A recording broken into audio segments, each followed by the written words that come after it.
मनोहर दादी ने आपको बहुत कहानियां सुनाई होंगी, लेकिन मैंने जो देखा है शुरू से लेकर के, मैंने एक छोटी सी किताब भी लिखी है जिसमें सारी यज्ञ की हिस्ट्री भी आती है।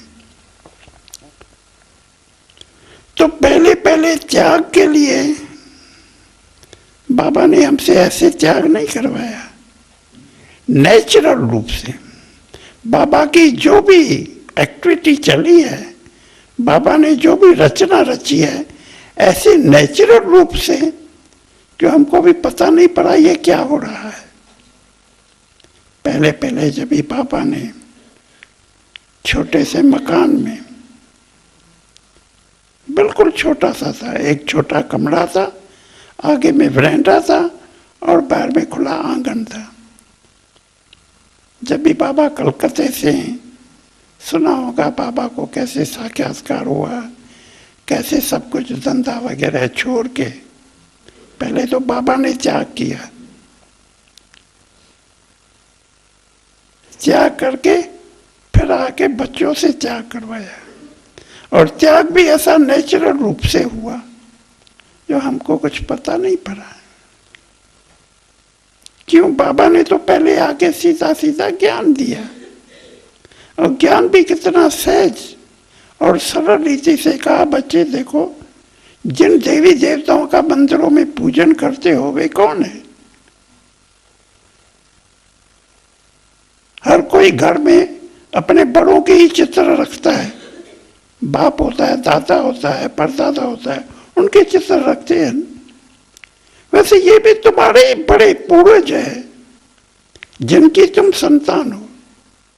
अब बताइए, आप मंदिरों में जाते हो तो बीड़ी सिगरेट लेके जाते हो क्या?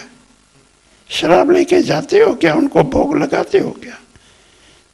जब भी उनको इतना पवित्र रखते हो, पावन समझते हो, तो आप लोग कैसे ये सेवन कर सकते हो? आप सच मानिए।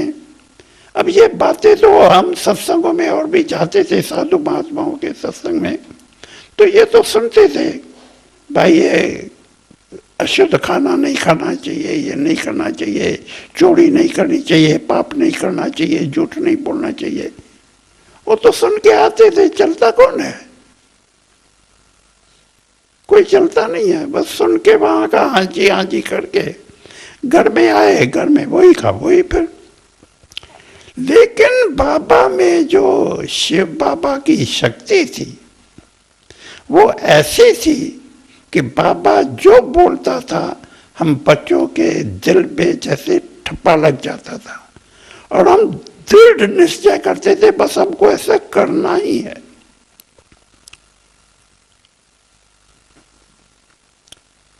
क्यों?